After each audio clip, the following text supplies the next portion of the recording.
আসসালামু আলাইকুম ভিউয়ার্স, আশা করি সবাই অনেক অনেক ভালো আছেন। আজকে আমরা নিয়ে আসলাম একটা নতুন রেসিপি। আসলে এটা রেসিপি বলবো কিনা জানি না, কিন্তু এটা আমাদের সবকিছুর জন্য অনেক অনেক বেশি উপকারী।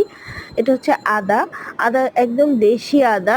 এখন যেহেতু আদা সব জায়গায় অনেক বেশি অ্যাভেলেবল, তাই আমরা ইচ্ছা করলে এই আদাগুলোকে শুকিয়ে সুন্দর করে রেখে দিতে পারি, সংরক্ষণ করতে পারি। তাই আদাগুলোকে একদম কুচি কুচি করে ভাজির মতো কেটে নিয়েছিলাম, এবং সেই আদাগুলোকে এখন ছাদে একদম অনেক অনেক রোদের মধ্যে এগুলোকে শুকিয়ে দিচ্ছি। যেহেতু অনেক রোদ বাইরে, তাই খুব আশা করা যায় খুব তাড়াতাড়ি এগুলো শুকিয়ে যাবে।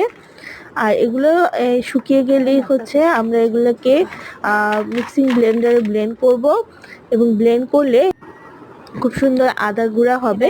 এবং এই আদা গুঁড়াটা আমরা যে কোনো সময় যে কোনো টাইমে ব্যবহার করতে পারি। আসলে অনেক সময় আমরা আদা রসুন এগুলো হচ্ছে ব্লেন্ডার করে রেখে দিই হয়তো ফ্রিজে, কিন্তু আমরা যদি আদা পাউডারটা বানাই তাহলে এটা আমাদের অনেক অনেক উপকারে আসে। যখন তখন যে কোনো সময় আমরা এটা ক্যারি করতে পারি। আর সব থেকে বড় কথা, আদা পাউডারটা আমাদের স্বাস্থ্যের জন্য অনেক বেশি উপকারী। আর অনেকে এরকম অবস্থা করে আহ, একদম শুকিয়েও জারে ভরে রাখতে পারেন ব্লেন্ডার না করে। সেটা হচ্ছে বাচ্চাদের কাশি অথবা ঠান্ডা লাগলে 1 চামচ মধু, আদা আর একটু তুলসী পাতার রস খাইয়ে দিলেই কিন্তু একদম আল্লাহর রহমতে সুস্থ হয়ে যাবে।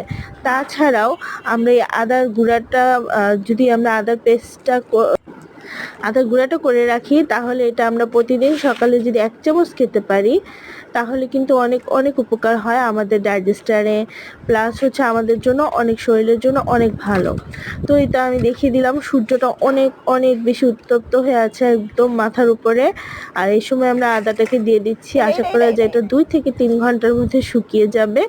এবং শুকিয়ে গেলে হচ্ছে এটাকে আমরা ব্লেন্ডারে ব্লেন্ড করব। একদম যখন মচমচা হয়ে তখনই কেবলমাত্র আমরা এটাকে ব্লেন্ড করব। তো আদাগুলোকে একদম নেড়ে নেড়ে দেওয়া হচ্ছে, চারিদিকে মানে একটু ফাঁকা ফাঁকা করে দিলে সুন্দর হয়।